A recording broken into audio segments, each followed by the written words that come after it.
Hey, everybody. Let me try that again. Hey, everybody. Okay.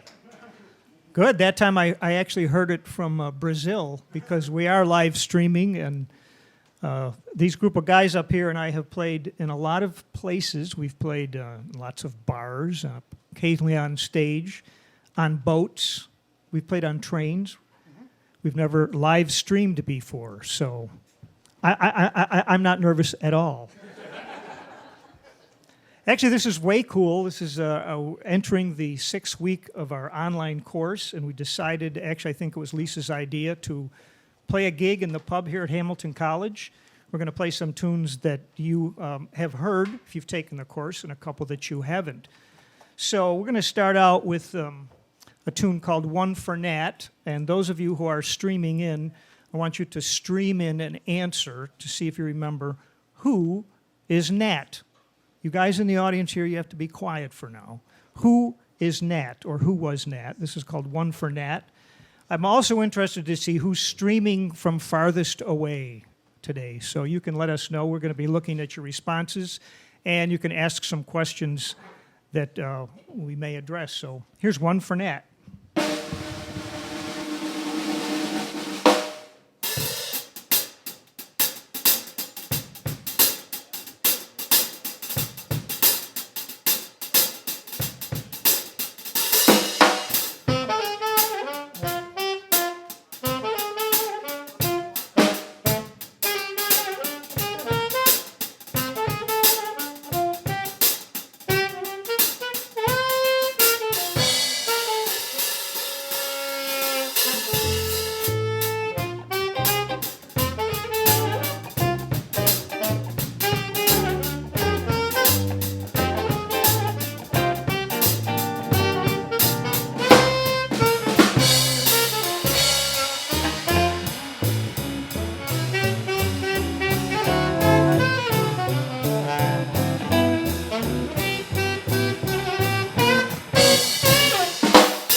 I'm fond of saying just like we rehearsed it. How about a hand for John Hutson on the guitar, Sean Peters on the bass, and Tom McGrath on the drums. So has anybody phoned in the correct answer? Yes, we have tons of correct answers. We've got people tuning in from Colombia and South America. South America, Colombia. In the house, we've got Brazil. Awesome. Now it's time to be nervous, you guys. How am I looking, okay? And the answer, who's Nat? Yeah, we've got, let's see, who answered it? Naomi Moray? No, Sylvia? I think Sylvia got it right. Cannonball's brother. Okay. Nat Adderley, brother of Cannonball Adderley, was the inspiration behind that tune. And in the MOOC, we used it as a practice. Tom, give us a swing beat, will you? Now, everybody snap your fingers in the right place. Thank you. You got it. You got it. You were right. Now, if we switch to a funky rock thing, that's right. We went to this.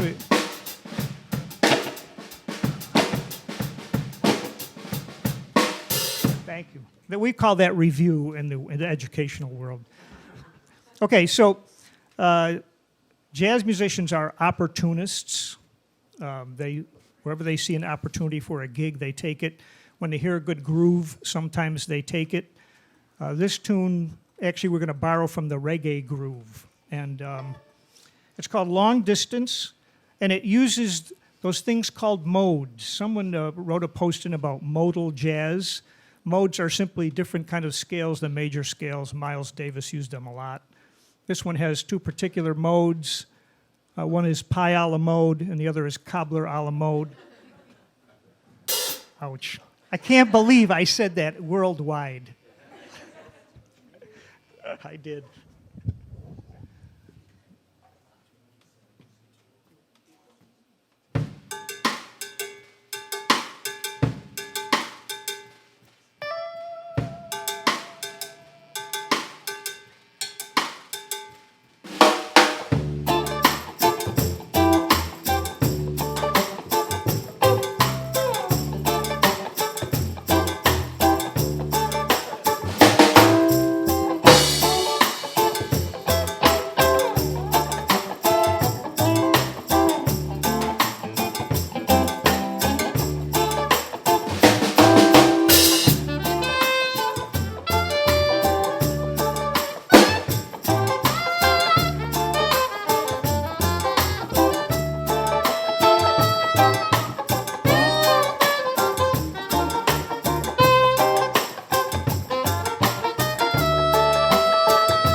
have here?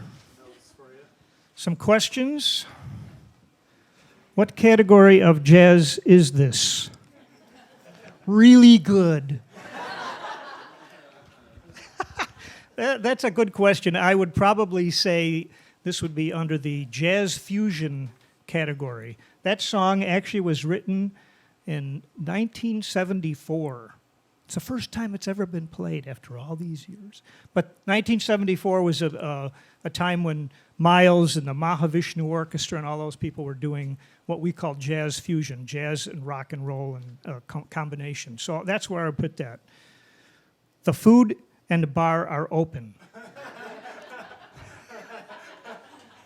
That's a question. And you people at home, I hope you have a taste. If you looked at our jazz glossary, you know that a taste is what? What's a taste? It's booze, okay? So get a taste, sit by your computer, and loosen up. You guys can loosen up. Don't be. I know you're like kind of a nervous out there because you're actually all your applause is streaming worldwide. And what do we have here? Elizabeth from France. Thanks for tuning in. You're welcome. Oh, there's more on there. Oh, Jerry wrote in. Awesome to have you. Thank you, Jerry. You're a good guy. Jerry's been doing some great posts, and I want to thank a few people. First of all, these guys who have come here today, and also our folks from AV who've given up their Sunday afternoon to be here. I have a question I'm going to send out. In fact, I'm going to ask you all here. In 1937, the jazz integration occurred between the races with what famous group? I want to know all four people and what instruments they played. So, Forrest says no. No? Benny Goodman, and what did he play? Clarinet, okay. Lionel Hampton. Very good. And Teddy Wilson, Lionel Hampton, Benny Goodman, and David, you have the answer back there? Okay. Tom has the answer. Joe Jones? No? Buddy Rich? No? Wow. Charlie Christian? I don't know. I thought you knew. Gene Krupa. Gene Krupa. Yeah, that was the first well-known integrated jazz group. So we got a little, jazz is about improvisation and doing things on the spot. So I'm going to bring up a friend of mine, a Hamilton graduate from 2015. How about a nice round for Deanna Nappy?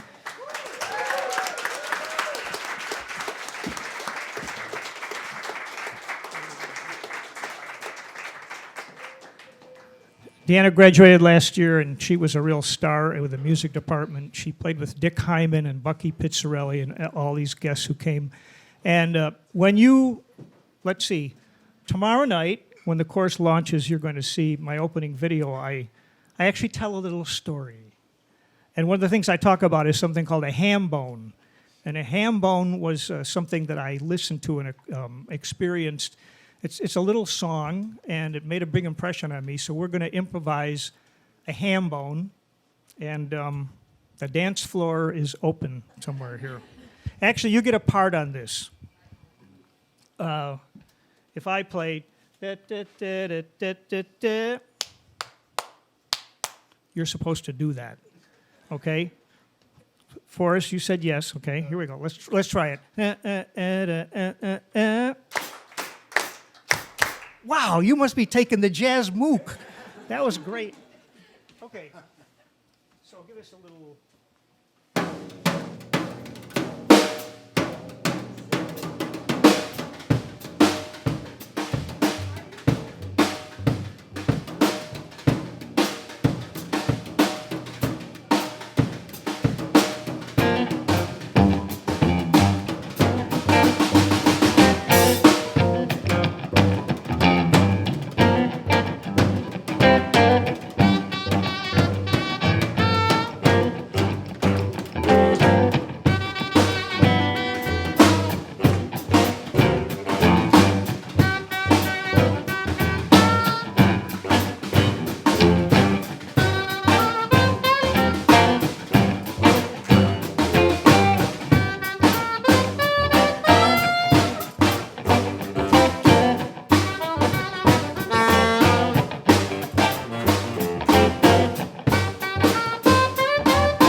Nicely done, guys.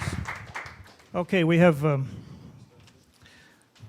There's something ironic about this high-tech streaming. I'm getting pieces of paper with pencil. Good. It keeps me grounded. I like that. I told my mother we were streaming today, and she says, "Oh, you're fishing again." I'm glad you took that up.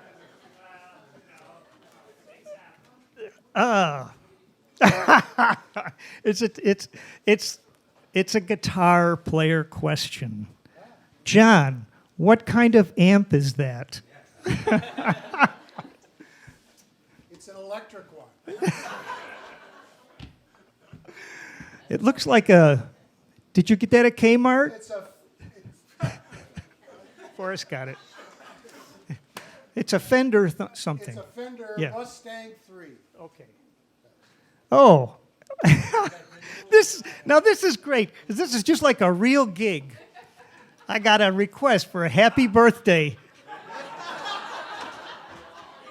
That's better than a request for ham bone. Karen Leach, here you go. Key of F.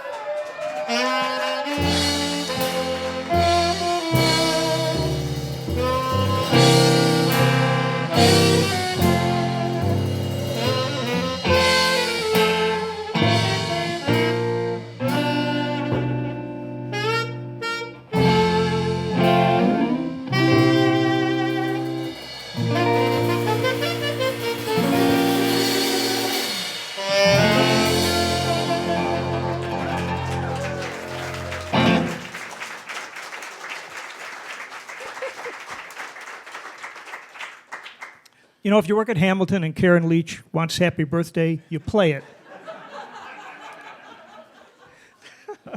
Okay, I have a question. What kind of saxophone, drums? Oh, well, this is actually a good question. Somebody wanted to know what is the big saxophone that Deanna plays. It's a baritone saxophone. That little one here, this is a soprano saxophone. Some people have commented, why don't I get a new one? But actually, this I bought this for $70 in 1969 from a fellow who played in a Shriners band. And this is like I would never sell this. As a matter of fact, the great soprano saxophonist Sidney Bechet played one just like it. So, do we have our Hamilton students here? Is Eudocia here yet? No, okay. I'm going to tell a few more jokes until she gets here. Actually, we're going to do, who can tell us what a contrafact is? If you took the course, what is a contrafact? Anybody at the bar, behind the bar? It's a word I did not know until I came here to Hamilton. A contrafact is when you take a tune that already exists and you toss the melody and you use the chord changes and the form and you write a new melody. We're going to create a contrafact right now. The guys are looking at me like, what are we doing? We're gonna borrow John Coltrane's song, Mr. PC. And somebody in the room will now tell me who was Mr. PC. Paul Chambers. Some people think it's politically correct, but it was not politically correct. Paul Chambers was the bass player. So we're going to create a contrafact on Mr. PC.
So did we figure out who's tuning in, who's streaming in from the farthest point?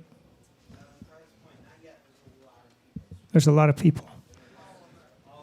All over the world. It's a small world. I promise not to sing anymore because the FCC may boot us off the air. What do we have here? Please play a Bossa Nova. Do you know what is a Bossa Nova anyway? Oh, it was upside down. Please play the twist. Did the ham bone influence Bo Diddley or vice versa? Whoa.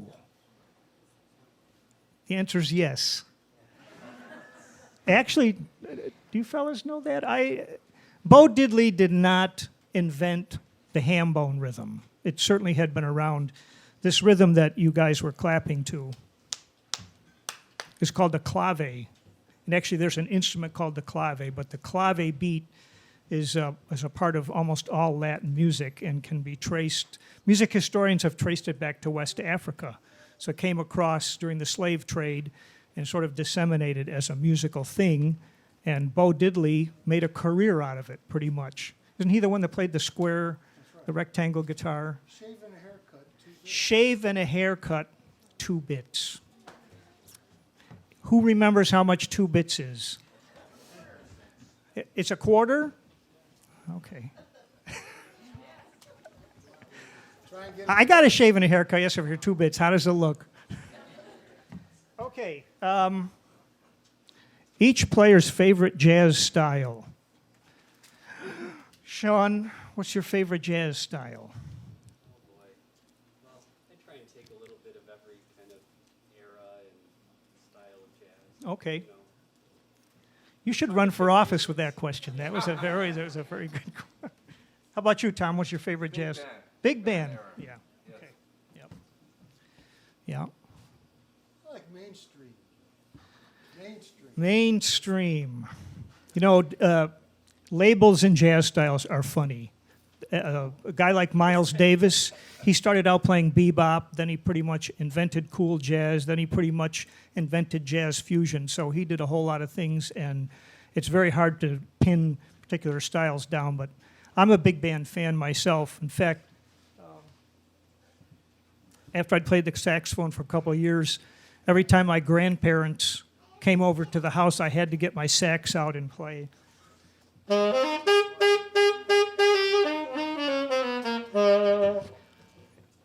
And they gave me good Christmas presents for that. So, any more questions? Is Eudocia here yet? No. Okay. Well, we're going to keep biding our time till Eudocia's here. Let's play a Bossa Nova. We can't play any of other people's songs. See? So we're going to invent another contrafact. We're going to... See, we have to be careful about playing other people's music, so we're just going to invent stuff. But we are going to do I Got Rhythm. We're going to make up a melody, and we're going to do it as a Bossa Nova. And if you don't like it, the exits are here and over here. Yeah.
By the way, how many people, this is a week 6 of the MOOC. You can raise your hand even if you're in Brazil. How many people out there are sick of seeing my face on the screen? Forrest, my camera guy. Forrest raises his hand. That's it. We'll never film again. Okay. Some Costa Rica is playing this out the window to monkeys. Roger in Costa Rica is playing this out the window to the monkeys. I'm telling you, it's the pinnacle of our career. Great. You guys want to gather your instruments, and we're going to do that tune. So let's see. What will there be a second course? Well, Forrest has just informed me that I'm not going to be on camera anymore, so I don't know about a second course. We may have to get a lot of tastes to do a second course. But I have been very, seriously, the people that have been participating in the post has just been really fantastic. It's been a great experience for us. Can anyone, can you announce, sorry. Jazz Era, when you, okay. You want a little more backstory on the jazz tunes. Okay, well, I have a lot of backstory on this tune. So we're going to take one moment. So you guys get up. Let me have my, we're going to do a number with almost all Hamilton students. So you can come up. Haley, we have, this is Eudocia Montiel, and people who have taken the MOOC will recognize her. Yeah?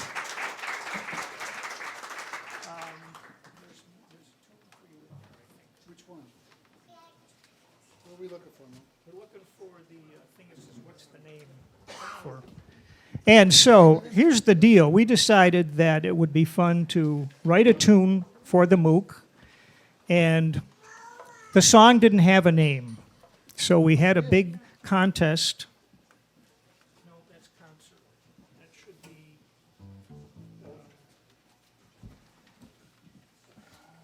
Keep looking.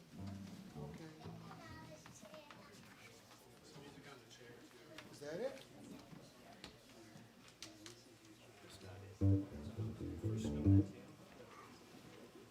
So we decided to write a tune and have a Name That Tune contest. And we had over 600 entries. And our tech people decided to write a program that would sort of narrow it down. And we narrowed it down to about 10 final contestants. That's it. That's it. And we had some final voting, and we do have a winner. But I wanted to mention some of the titles that I really liked.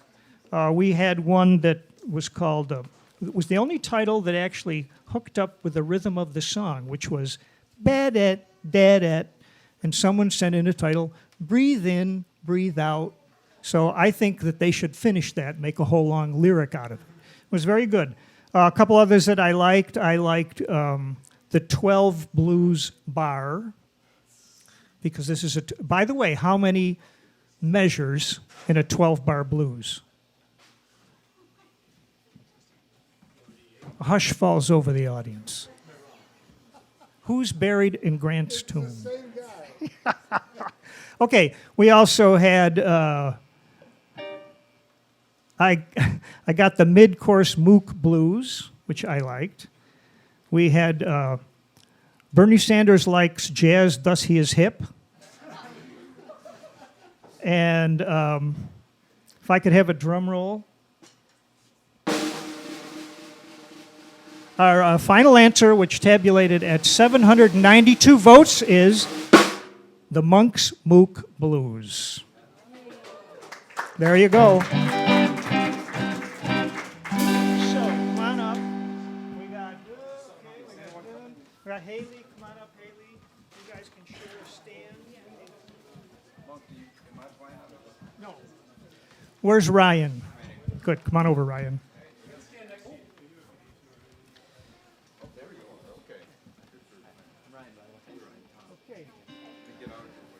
So this will be the premiere performance of Monk's MOOC's Blues. And we have Haley Lynch on the tenor sax, Eudocia's here, Deanna's here, Lucas Phillips on the drums, Ryan Glenn, is on the drum, Lucas on the bass, Ryan on the drums. And when this tune is over, by the way, there's a thing that happens in jazz which you all have not been doing. It's called the golf clap. You know when you go, if you're a golf fan and someone sinks a putt finally and everybody goes like that? Well, tradition in jazz is when someone's done with their improvised solo. So, you've been informed. So, we got an intro, play the head twice. And Dosie's going to do the first solo, and then we'll go from there. Have a good time.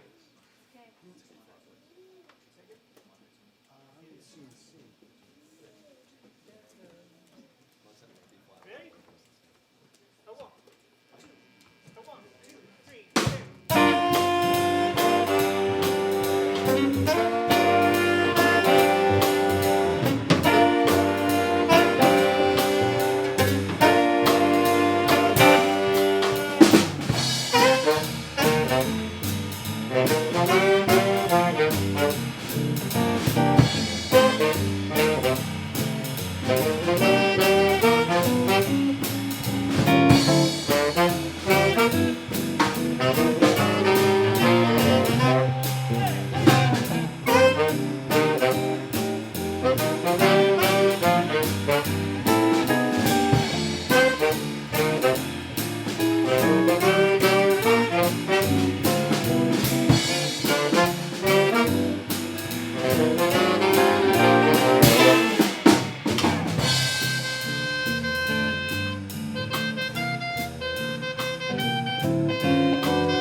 And the winner is.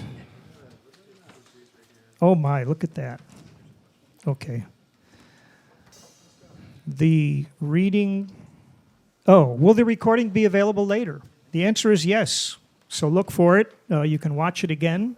And thanks for all your comments coming in. Here's a list of the countries where people have been watching this event: Brazil, Finland, Istanbul, Germany, Madrid, cities and countries: France, Switzerland, Peru, Greece, Scotland, Argentina, and Costa Rica. Awesome. That's awesome. So is Tom still here? Is Tom still here? Yeah, okay. So a few people I want to thank. I want to thank 315 Girl who that's sort of an inside joke because it's someone who's been very helpful to me, and but we'll just leave it at that for now. Thank you, David Smallin, for making this whole thing happen, and all the folks at LITS who've just been incredible. And we have some student TAs here.